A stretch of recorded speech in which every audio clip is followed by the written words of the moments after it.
Hey guys, Brandon Franco here, South Texas Saddle Tree, located in Valley Mills, Texas. We're right here in the heart of Texas, Central Texas, if you will. About a half hour west of Waco, between Waco and Stephenville, Texas. Anyway, I haven't done one of these videos or any video in quite some time. I'm not sure if I've done one since we moved to the new location and built a new shop. But anyway, little subject matter came up today that I wanted to address, and it's more of an educational type of deal for not just my clients, but a lot of newer saddle makers that don't quite understand or don't have a full grasp on geometry of saddle trees, stuff like that. One of the things that we're going to discuss is we're going to talk about saddle tree bars. Not all saddle tree bars are created equal. And they look different, they're shaped different, they got different amount of rock in them, they got different shapes. A lot of that is because of the manufacturing processes, the patterns. There's numerous reasons why saddle trees bars have the shape that they do. The one thing that I was addressing, that I wanted to address, was having a discussion with an individual that bought a tree of mine. And anyway, not going into any details because I'm not going to call anybody out about anything, but I think there's a little lack of understanding the way a saddle tree fits on horses, the way the construction is done.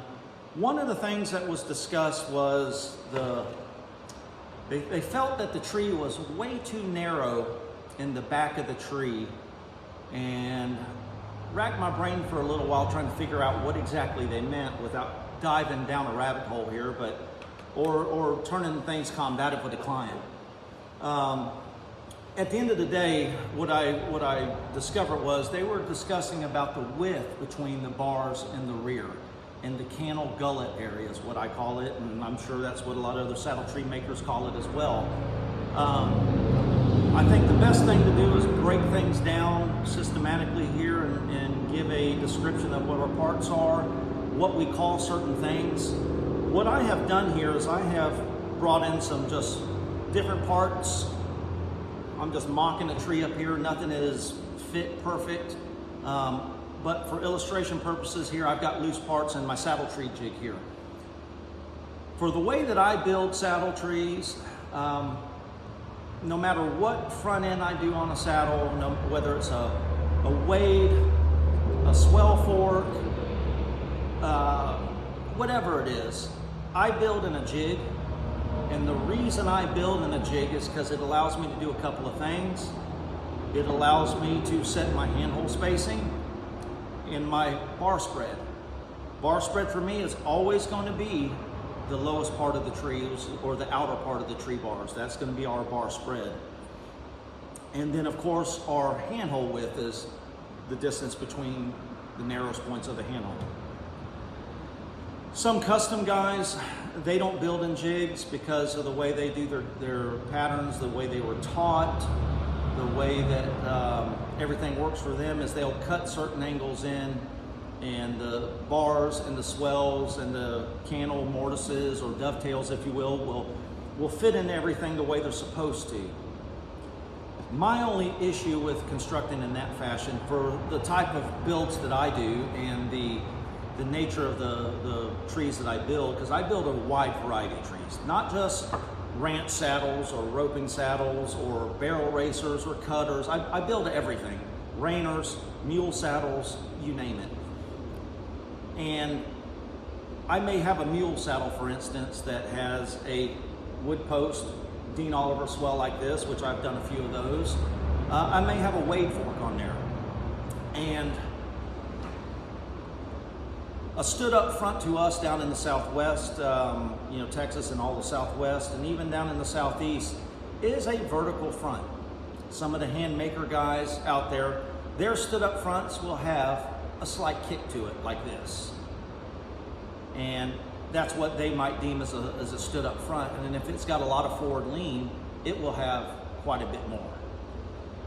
It's all really relative to the region of the country you're in, what you discuss it as a straight up, so on. But we're getting a little off base here, but it is a foundation for a lot of stuff that we're going to discuss here. When we're cutting our swell cuts in, I think the easiest way for me to describe this is this is our base angle. Whether it be 90, 93, 96, 98, whatever the particular horse or the build calls for, that's what we're going to set it at. The reason I use jigs to set up my trees is because it's all relative to what this forward angle is. And that is the amount of angle that is cut in this fashion.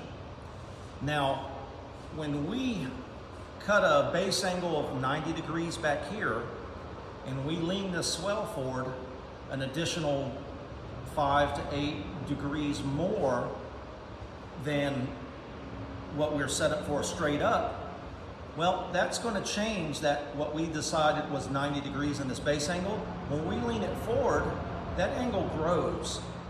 It doesn't change in the wood, but the way it is applied to the surface of the tree bar, it is now going to grow to say a 93 or a 94 degrees, just and even more depending on how much forward we lean it.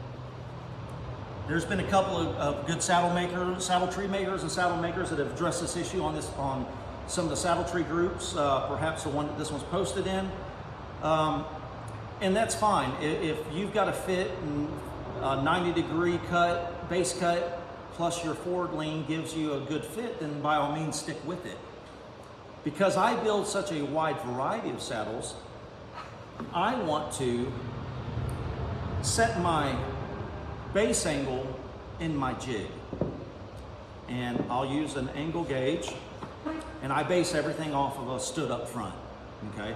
So I'll set my angle gauge at 93 degrees. And that is exact in a vertical position. So when we're looking at it this way, this is going to be vertical, just like it would mimic a saddle fork.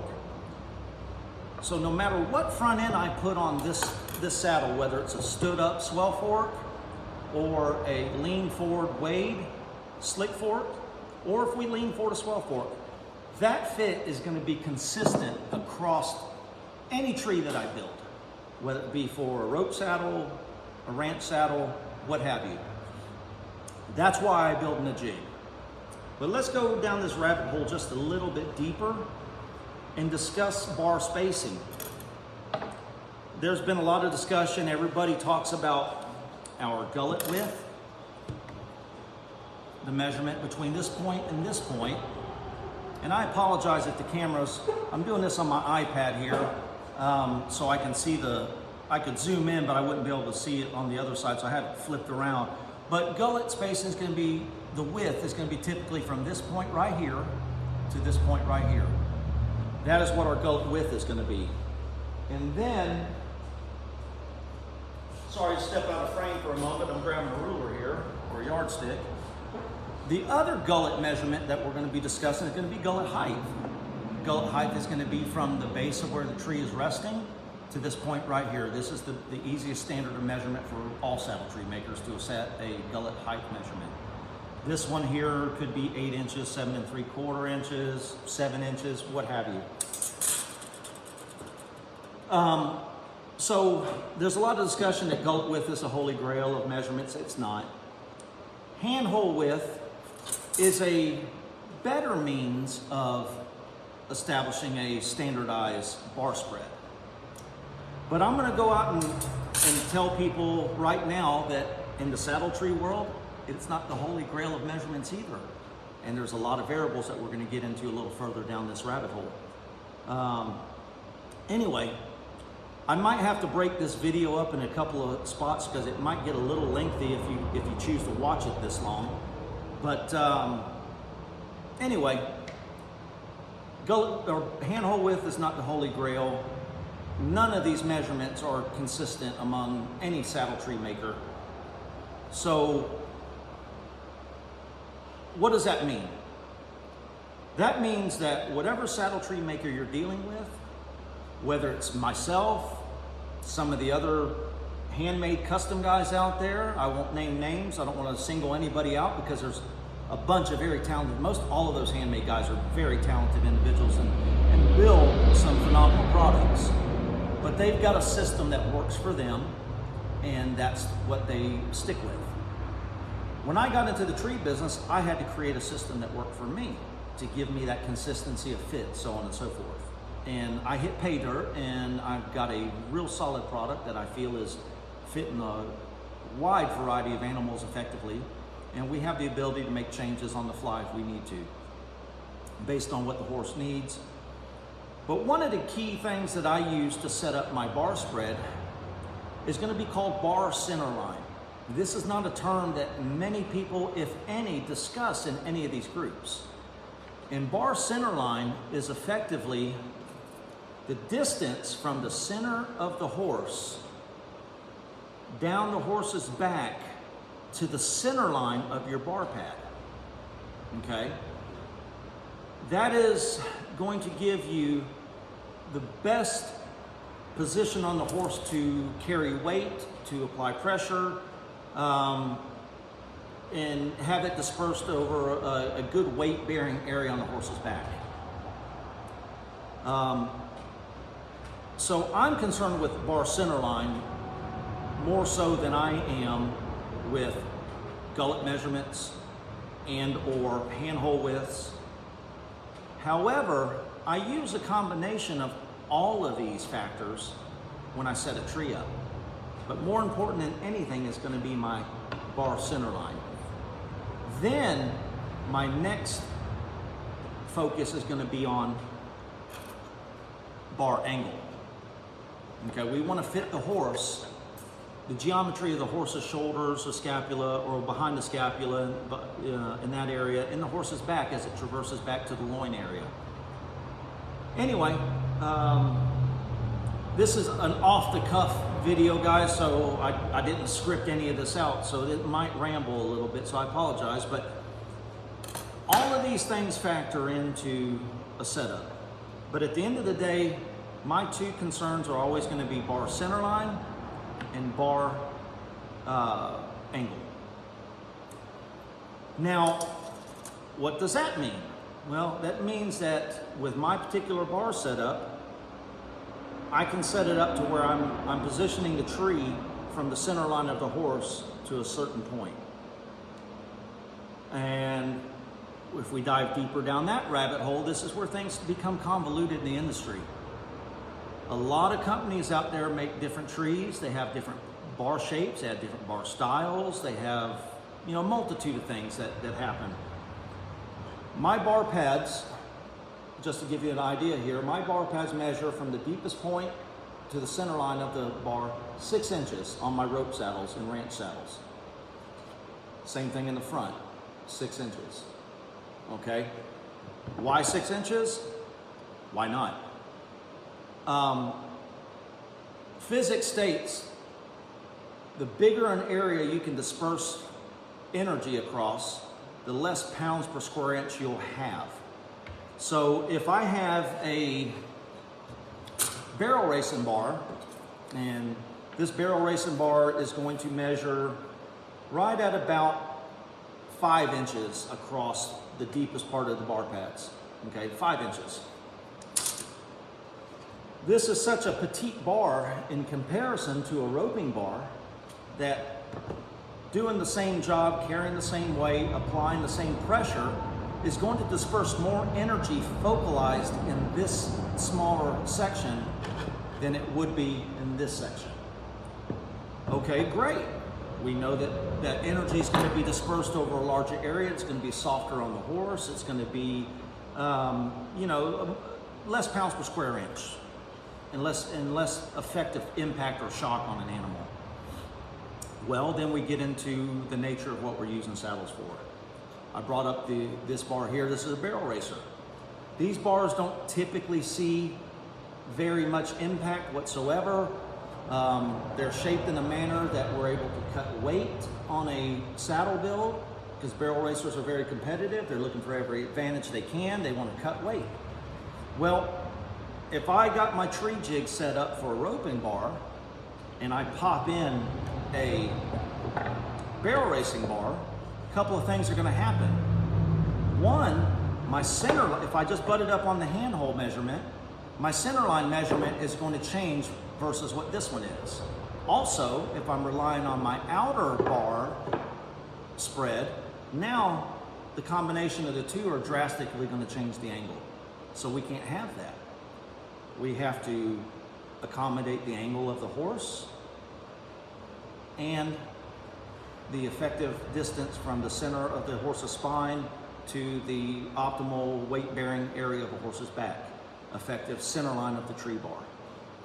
If you've got a Dennis Lane system, if you look at your A, B, and C cards, they'll have little register marks on them that will illustrate where that center line, where you'll run your rocker card across. That's effectively the same thing as your center line of your bar. However, we need to, let's say if we're in a barrel racing bar, we're gonna need to bring our bar spread in and our handhold width, change our numbers there. Typically, you're gonna see a lot greater distances on a barrel racing saddle in your handhold measurement, sometimes upwards of 4.5 to 5 inches, depending on what tree manufacturer you're dealing with or maker. There's some guys, I think, in the handmade world that still try to adhere to this, but they change their dimensions of their bar pad in order to get that. I'm not exactly sure how they do it, but I'm speculating that they'll change their bar pad dimensions a little bit to still maintain that same handhold width that they're using, but I don't know if they're just bringing in the overall bar spread or if they're doing anything else. But for me, I have to increase my handhold measurement and decrease my bar spread in the front. Now keep in mind, anything that I do in the front, I must do in the rear. We talked about our bar pad size in the back. And this is where I kind of went off tangent, because the subject matter that I wanted to discuss was the client said that they felt that the tree they purchased from me was too narrow in the back. Well, if I'm going to maintain my bar spread and bar center line, the geometry is going to dictate that, because I have a wider bar angle on both sides, maintaining that center line of the bar, my bar spread is going to shrink in the middle a little bit. Bar center line is still going to be the same as what it should be. If I do the same thing with my barrel bar, center line is still going to be the same, but I'm going to have a much greater distance between the bars and the rear, especially underneath the cantle. And I think it's only prudent that people understand that everybody builds a little differently. And one of the things that was said to me was that that the setup that this individual had was not going to be comfortable for the rider or the horse. I take a little issue with that, because I've got, at this point in my career in the saddle tree game, I've got several hundred saddle trees out there now.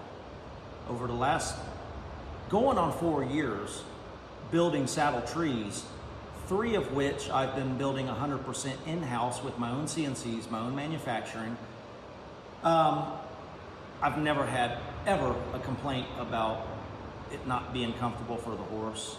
The only time we've ever had some issues is if the individual was a new customer and just getting started ordering from me, not familiar with my specs that I use and how I set my stuff up. He may call and order a 4x90 spec, and I'll build the customer exactly what he asked for. A lot of times when I deal with new customers, I like to discuss with them what they're doing, what they're currently using, so I can translate the difference between what they're accustomed to with what I'm using. And more often than not, I'm going to tell them my 4.25x93 is going to be my house spec on my rope saddles. And then when it comes to barrel saddles, that's a different discussion altogether, because that's a whole nother world. But we're not going to go down that rabbit hole today. Maybe on another video we'll discuss barrel trees and cutter trees a little more in depth. But I like to set my bars up as I previously described, but this distance between our bars on the inside here isn't going to factor into how it fits the horse unless our bar center lines have changed. If you've got your bar spread,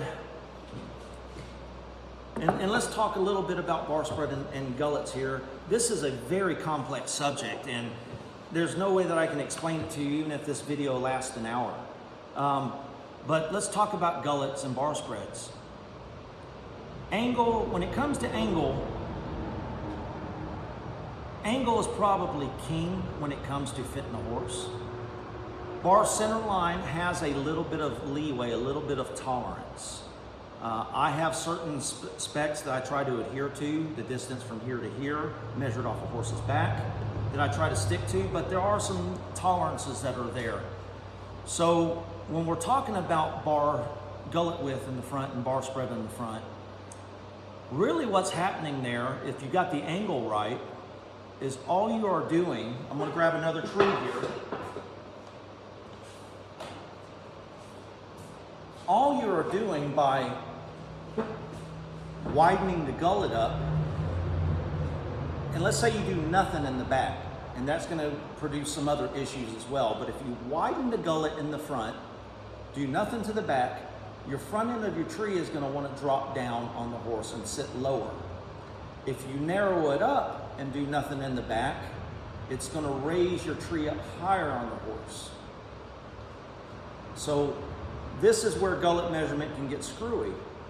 Earlier I said, anything I do in the front, I must do in the rear in order to get a uniform up and down on the animal's back.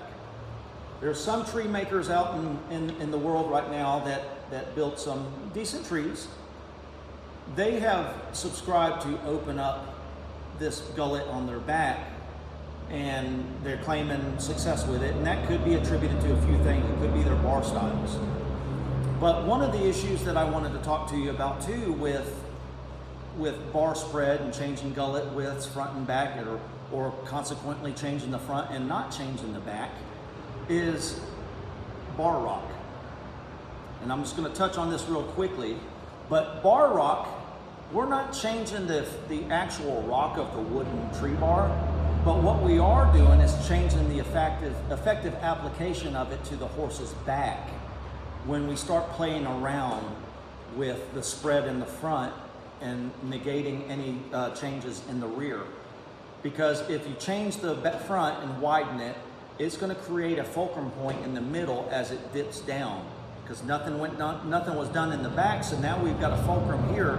So now we're creating effectively an excessive rock situation. Consequently,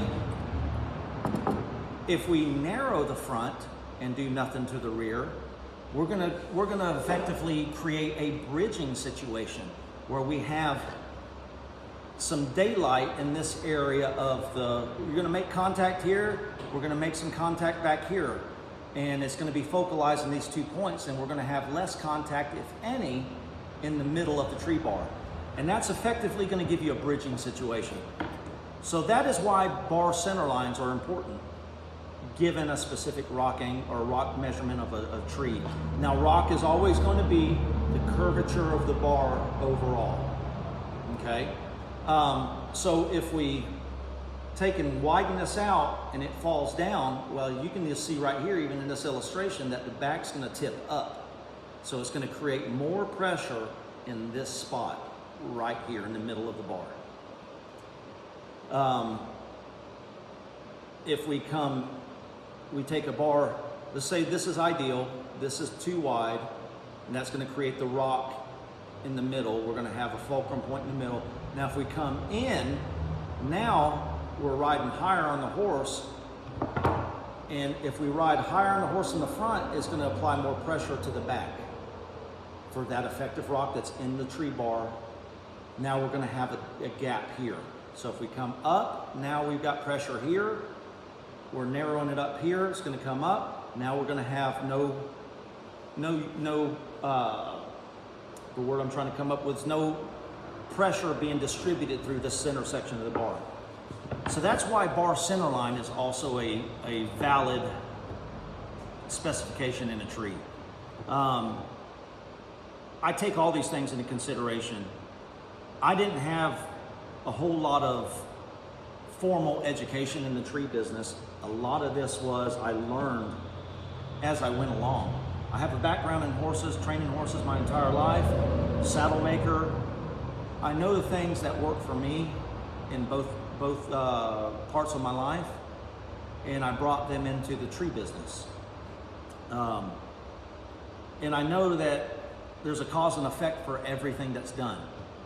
But back to the issue of what brought this whole video on was the bar spread. Now, I can widen this bar spread out and give the client what they want as far as a bar spread in the rear. Okay, so this is what we're at right now. This is what I recommend. And if I widen it out like so, effectively what I have done is I created now another high rock situation. It's gonna pivot in the middle because the pardon my language, the rear of the saddle tree is going to sit lower on the horse's back and get down. There's another thing that happens there too that people don't think about is the lower we set a horse on a saddle tree on a horse's back, there's that ability for the strainer or your ground seat, depending on how you build your saddle, to be putting pressure on the saddle pad, which will then transfer that energy to the horse's spine. We don't want to do that whatsoever.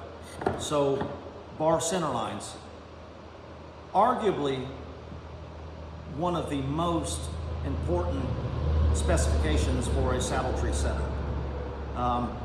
You guys may or may not agree with me, and that's fine. I'm interested to hear some of the perspective on this subject from some other saddle tree makers. I say saddle tree makers, I don't want to hear from the production world because there's no thought going into what's being made there. They just build a saddle tree the way the customer says to order it, and that's it. I want to hear from our handmade guys, the guys that build them by hand, the guys that are extremely knowledgeable about it and either argue my point against or in support of. But I'm going to say that bar centerline is arguably one of the most influential things that you can establish when setting a saddle tree up. Right up there, I mean, it goes hand in hand with bar angle. I think those two go hand in hand. I think they're equally important. But just remember, whether you're a tree maker, a saddle maker, whatever, anything you do in the front of a tree, you have to do in the rear. Don't be concerned with what these gullet measurements are as much as you are the bar center line, which is kind of hard to measure for most people. I'm able to do it in a jig based off the Dennis Lane system, yada, yada, yada. And don't be overly concerned with the distance between your cannel gullet, if you will. None of that stuff amounts to a hill of beans. As long as this bar is making proper contact with the animal's back, it is not going to factor into discomfort for him. One other aspect of this particular subject that was brought to my attention, they said that the combination of this, specifically this, was going to cause hold on a second, I'm going to read it to you here. And I'm not going to call this person out. The person will know who it is, but I'm not going to call it out because that's not right. The combo will be uncomfortable to the rider and the horse. Well, I'm sorry, I paraphrased there. The combo will be uncomfortable to the rider. That's just simply not true. I have far too many saddles out there in the world. And I say world because I've shipped saddle trees to Australia, I've shipped them to Italy, I've shipped them to Switzerland, I've shipped them to Canada, and I have a whole heap of them shipped here in the United States. And never been an issue. If it would have been, I wouldn't be making them the same way still. I wouldn't continue to get the same orders. And I'm not bolstering myself by any means. I'm busier than I can handle, so I'm not doing this as an advertisement to get more business. I'm doing this for education because I think it's necessary.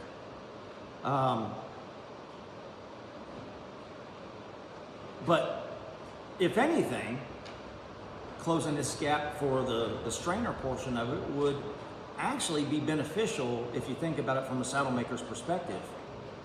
Reason being is now we don't have as broad an area to shape our ground, that flatness that occurs here from a ground seat. We can get the amount of dome or flatness we want without having to use an excessive amount of leather or take an excessive amount of leather out of that ground seat that we're shaping. Anyway, I know this has went on pretty long. We're about 30 minutes right now, and I apologize. If you stuck with me this long, let me know what you think on this, and let me know your thoughts if you're a saddle tree maker or a qualified, competent saddle maker, because these are factors that I build to for a reason. And not that it troubles me when I hear isolated things about somebody not liking something. I just think that it's either a couple of things: lack of experience or lack of knowledge. And you gain knowledge with experience, but knowledge doesn't always equate to experience. So I think there's a need for both of them. And hopefully, if I didn't jump around too terribly much, that this video is going to be somewhat informative. And if you'd like to hear more about a specific subject in general and how I do things here at South Texas Saddle Tree, shoot me a message and I'll be happy to make another video like this when time permits, and dive deeper into whatever aspect of this video or subject matter that you pose to me, and how it pertains to my methods and my processes of manufacturing saddle trees, and why it works for me and why I would choose to not do it other ways. But anyway, long and short of it is, I just wanted to address this, not to call anybody out, but I think, you know, claiming something doesn't work without having tried it is not necessarily a good thing, because there's just too much of the product out there already that's proven by numerous high-end saddle makers, you know, with the likes of some master guys out there. You know, I'll throw a couple of names out there, like Terry Henson, for instance, you know, master saddle maker by most regards that follow this page. He buys some of my trees now. And he's actually referred me to some of his clients to start using his trees because of the way they fit and because of the way they build. So the methods work. My method may not sound like yours, but at the end of the day, if we're achieving the same goal, the way we go about it might be different. But at the end of the day, if we're still coming up at the end of the day with the same end result, saddle tree fit is proper and adequate, then great. We just may explain it differently, or we may go about it differently. There's old saying, there's more than one way to skin a cat, and that's probably an example of it. But that being said, shoot me a message, tell me what you think, and we will discuss some stuff a little further. And I would ultimately like to do more of these videos as time permits, but these days I'm just swamped. But I just felt compelled to make this video today because it was kind of nagging at me after I read this reply. And I'm not upset about it, but it just made me want to make sure that people understand things and do it in a non-combative way with people, and just basically be informative to the masses at the same time. But anyway, guys, Brandon Franco, South Texas Saddle Tree, located here in Valley Mills, Texas. We used to be in San Antonio. I know, South Texas Saddle Tree, we're in Central Texas, I get it. The names don't click, but we were founded in South Texas and we're gonna keep the name. But we're grateful for all your business that you guys that have been with us since the beginning. We're grateful for the new guys that come to try us out. And we're just really doing our best to stay on top of the time crunch now. We got way behind in the past, and we're at the point now where we just want to maintain that time frame that we're doing and not go down that long wait list for saddle trees anymore. And even if that means I got to close the books, we're going to continue to do so. But at the end of the day, we want to provide you, the saddle maker, and your end user with the finest saddle tree we can possibly make. I don't want to be presumptuous and say it's the finest on the market, because there's a lot of guys out there that build some really fine trees. But we would like to build the finest tree that we can possibly make, and we will continue to make improvements to our product. We just made an improvement to our saddle tree bar. Our South Texas roper bar is one thing. Not because it didn't work, but because there's always room for improvement. And that goes for any tree maker out there. That goes for any saddle maker out there, whether you're building saddles, doing leather work, whether you're a tooler, there's always room for improvement, and that's the mentality that we have here. I'm not trying to innovate the industry with anything new or trendy or catchy, or because at the end of the day, you can't improve upon the wheel. We can make styling cues, but at the end of the day, the wheel is still around. A saddle tree is still a saddle tree. We can only make improvements upon it, but we cannot recreate it. It's already been proven, so why try to recreate the wheel, as they say? Anyway, gonna say farewell to you guys, adios. South Texas Saddle Tree, Valley Mills, Texas. Give us a call, 210-249-1403. Shoot us an email, sales@southtexassaddletree.com, or shoot us a message on PM on Facebook there.